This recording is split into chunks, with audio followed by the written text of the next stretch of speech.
Hey guys, this is Hell Hades. This is another Raid Shadow Legends video. Guys, we're back on the 10 times shard pool. I'm going to go through the champions that are available and let you know my thoughts as ever.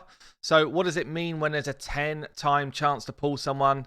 Basically, the rates of pulling are the same.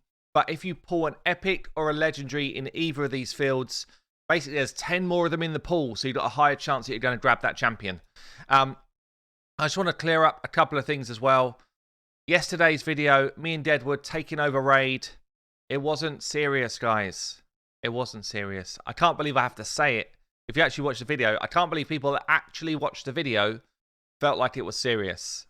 It blows my mind. Blows my mind. Also, if you're going to pull shards on this 10 times and you want luck juice, then I'll leave a code below. You can get it cheaper with my code. G Fuel is basically the only way I was able to get Trunder in 2 years. There it is. I've said it. Right, let's do this. Right, epics up first. Who have we got in the 10 times? Honestly, there's quite a lot of the new champions. Quite a lot of the new champions in here. A decent spatter. And some of the decent ones. So, I would say, like, some of these epics, pretty worthwhile. This is the first one, then. Udo. Udo there, she says. Look, as ever, quality skin work, quality visual. I particularly love just like the detail on some of these drums. Not some of these drums, on this particular drum. And, you know, just like the additional things that these champs have got. It's so cool. Right, what's Udo all about then? She is one of the best epics they've released. She's up there with top tier epics.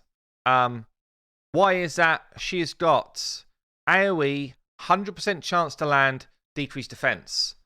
Huge debuff. It's probably the strongest debuff in the game for nearly all content. AoE hits all enemies, 100% chance to land. It's huge, okay? But she's also bringing a massive, massive debuff in block buffs. If you're struggling with faction wars for Ogren tribes, let's say you're trying to take down something like a Valk wave, she throws out block buffs, Valk does her ability, throws out the counterattack, but the counterattack doesn't actually land because they got block buffs on them. Yeah? Same sort of thing in the arena. You put block buffs out against someone like a Skull Crown, the unkillable doesn't proc because you've blocked it. It's a really, really powerful debuff in this game. So, and what it is, so you get a 50% chance to place it, plus 25 if you book her, that's 75. And then you also get another 5% for each enemy alive. So in the arena, you can get up to 95. Use that mastery that boosts your chance by another 5. You've hit the 100. So in the arena, you can actually get, with books, block buff up to 100, which is massive. Same for Doom Tower, same for Faction Wars. It will give you the same benefit. So for those 3 areas in particular, I think she's top draw. Top draw. Really strong. She's also got a remove heal reduction debuff from allies, then removes another random debuff. This is the better part of the skill, to be honest. The chance of you having heal reduction on is pretty slim, but removing another random debuff is cool, and a heal. If all allies are dead, she revives them with 50% HP and 50% turn meter. That's very good. Really good there. You can book that down to a 4-turn cooldown. She's got Leech on her A1, which gives her some viability in like Doom Tower bosses to enable you to keep your team alive. Faction War boss, potentially for clan boss as well, although I don't think that's her best spot, but she's generally solid. Solid, solid, solid. Great base stats. And then she's got this also a cool passive. So if everybody else is dead, she gets increased speed and block damage for a turn. And then the aim is, when she comes back, she reses everyone with this move. So I really like her kit. I think her kit is well thought out. It's clever. And she's a solid epic. And honestly, if you don't have a decreased defense champion, I could see people pulling shards for this champion for sure. She's really strong. So let's go on to the next one then. The next one up is Battle Sage. Battle Sage, again, so we've got the cleanse. We've got the cleanse ability here on her A2. This cleanse is actually a really strong cleanse. So she buffs first, then she cleanses, and the buff cannot be removed. So if you're up against, say, Tormund, and Tormund's going to freeze you when you do your buff, she buffs, then cleanses the buff, cleanses the freeze, and they can't take off this increased attack. So it's kind of cool. It's a cool kind of... it's also cool like anti-hedgy. If she's in immunity gear and no one else is, she can do this ability, cleanse the hedgy debuffs, which are annoying, and bam, you can go again. So she's actually pretty solid in the arena. She's got a speed aura in all battles, which again, for the arena, pretty good. AoE A1, not too shabby. Revive on death is okay. So yeah, I'd say mid-tier, but she can be solid in certain situations. I wouldn't go out my way to pull Void Shards to get Battle Sage, personally. I do know that some people do play with her at a reasonable level of arena, but I wouldn't go out of my way to get her on my team. Right, next one up is... I don't have him, actually. Runekeeper Dazdirk. Solid addition to the Dwarves. This is a good Void Epic. So, Leech again on the A1. We've got increased attack on the A2 and a turn meter fill. So this is basically the same as what Seeker does, apart from Seeker gets an extra turn when he does it. But it's still solid. As you'll go second in the arena, solid. As a just general buffer in your team, it's a solid move. And then he's got the cleanse on his A3 and a heal on his A3 as well. This is nice. And a continuous heal. So he is particularly strong if you're struggling with Dwarves Faction Wars. So it works well there. And yeah, all in all, he's got a attack in all battles aura. Kind of nice, not too bad. His damage is based on defense. He's only got 1 damage ability, so I wouldn't go out my way to build him with damage. But defense is also the way you stay alive. So good base stats. Again, a good addition to the game in terms of epics. So if you're pulling Void Shards because you want to complete, I don't know, maybe the Summon Rush, which is just popped, because you're going for Ruel, then he wouldn't be a bad one to get at all. He's actually pretty damn solid. Okay, next one up is going to be Sanguina. This is the last of the epics. So Sanguina, again, good base stats, another support-based champion. Triple hit on her A1, it's not bad. Each hit chance to decrease the duration of 2 random buffs. So it goes up to a 30% chance. It's okay for an A1, it's not too bad. Blocked debuffs on all allies for 1 turn and a heal on her A2. Honestly, for an epic, I wish this was for 2 turns, the block debuffs. If this was for 2 turns on a 3-turn cooldown, she's way more viable. For 1 turn, it's pretty hard to time it so that everyone's going to get this. And more often than not, it runs out before it takes effect, I think. And then you've got an A3 here, attacks 1 enemy. 100% if you book it, chance of transferring all debuffs from this champion to a target. Removes all debuffs from all allies, so it's a full cleanse. So her kit is decent. I mean, certainly if you're up against something like Never Spider, you're struggling for a cleanse, she's going to be brilliant for that fight. Brilliant. Like this cleanse here, 4-turn cooldown, is going to be solid. Good base stats. I don't think, though, I wouldn't go out my way to pull shards for her. I think there's better versions of the same in the game. So for me, decent, but not crazy. So let's get onto the legendaries then. Who have we got? We've got one old school here who is going to be Scartorsis. Honestly, he hits kind of hard if you build his attack up, but you don't really build him for that normally. He's got the full cleanse and a heal on his A3. This is a great cleanse, actually, because you also get a turn meter fill as well. He's got AoE ability on his A1, which hits pretty hard, chance to steal buffs. And he's got decent buffs on his A2. But he feels more like an epic nowadays than he does a legendary, in my opinion. I feel like I don't see him really being run a lot. For me, he was one of my first legendaries. I ran him everywhere, by the way. If you're early game, you get him. He's probably in most of your teams. He's giving you the cleanse. He's buffing your team. He's giving you a bit of turn meter. Speed, a massive speed in dungeons buff. Tons of health and defense. Great base speed. He's probably in all your teams, yeah? But as you progress through the game, epics will take his place of doing the same type of stuff.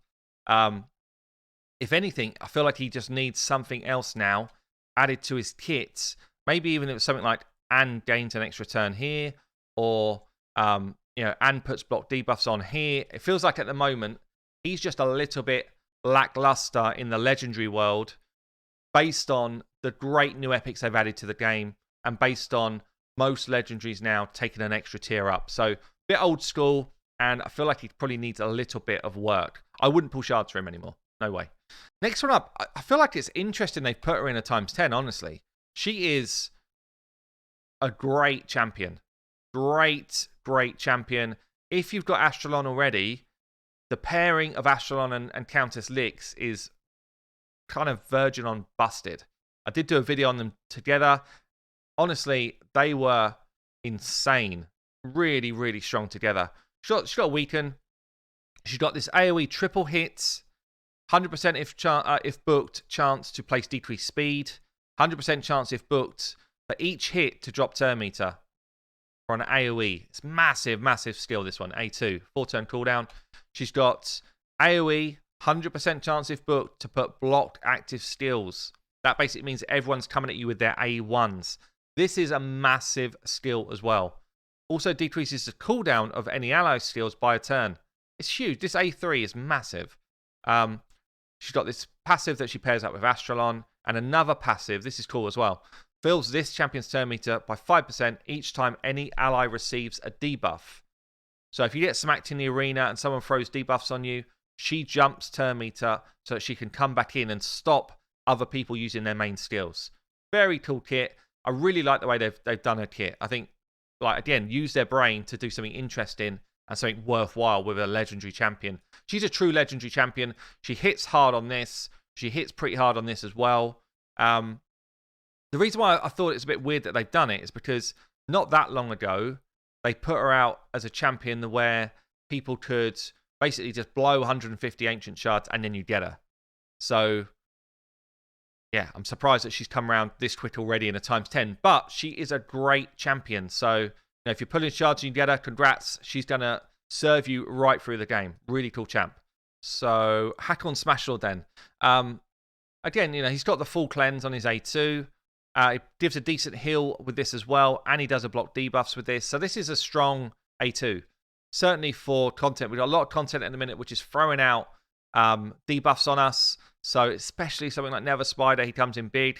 He's got an AoE smash on his A3, which hits kind of hard for an HP-based champion.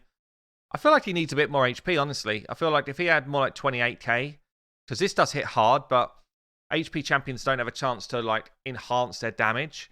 Whereas an attack-based champion, you give them an increased attack buff, they get 50% more damage. Same with defense champions. HP champions don't have that buff, so I feel like they just need a bit more tweakage of their damage. He hits reasonably hard, but not crazy. He's got a stun on his A1, it's okay. Again, I feel like he's a little bit lackluster. His A2's brilliant. His A3's okay. His A1's okay. I wouldn't go out of my way to pull shards for him. The last one up, though, is like a big boy champion. The last one up, I don't have him. I would love him. I did a read for someone at the weekend on stream, actually, for their Cardiel.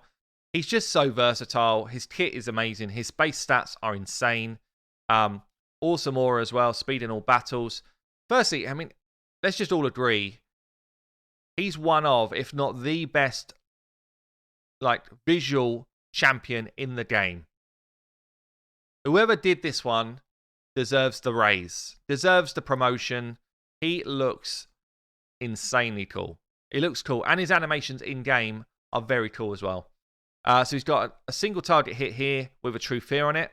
When I built him on the stream, I actually didn't build any accuracy in his kit because this is the only place where accuracy is required. And it only procs against certain factions. So I feel like it maybe would be busted if you did it, but I almost feel like this should not need accuracy. I feel like it should be, cannot be resisted. To just make him like God tier. Maybe he's there already, I don't know. But this is the only place that needs accuracy, and it's very situational. So I didn't build accuracy in the one that I did for someone. We've got a full cleanse A2, block debuffs on as well, and revive on death for 2 turns. The revive on death cannot be removed. This is so cool. So basically, 3-turn cooldown, you can have revive on death up almost all the time on your champs. It's very, very cool. I've seen people do a kind of what did they used to call it? A Phoenix style clan boss team where constantly revive, and you're just pumping out tons of damage. He can do that. He's been involved in that type of stuff. I think Murder Inc. might have done something like that. Can't remember. Someone's done it anyway, but it's a really cool concept. We've got increased crit rate, increased crit damage on all allies for 2 turns here. Then teams up and does an ally attack. Decreases the cooldown of this skill by 1 turn if an enemy's killed. So it's on a 6, cools down to 4 with books. And then potentially if you kill a couple of enemies as well, if you've got AoE hitters, or if you just kill 1 enemy, it comes down another turn. So this can come round really quick in sort of wave content. It's a very cool skill. Passive as well. Allies receive 20% less damage from certain factions. Whenever an ally attacks, 15% chance to join with their attack. Yeah, just randomly. And if he's with Cecilia, then he always joins her attack. Honestly, and you can buff this up to 30% as well, by the way. His kit is just cool. It's cool. He's probably the best ally attack champion in the game. And he should be. He's the only void one. But yeah, great champion. If you pull him at the weekend, congrats. Awesome stuff. But overall, I would say if you're not going for shards towards Ruel, then I'd probably be keeping my shards in the bank. Yeah, there's not enough there for me to go all out, all in on this shard times 10 event. So do what you want to do, guys. Obviously, if you need your luck juice, check the pinned comment below. Good luck if you are pulling shards. I've been Hell Hades. I will see you later.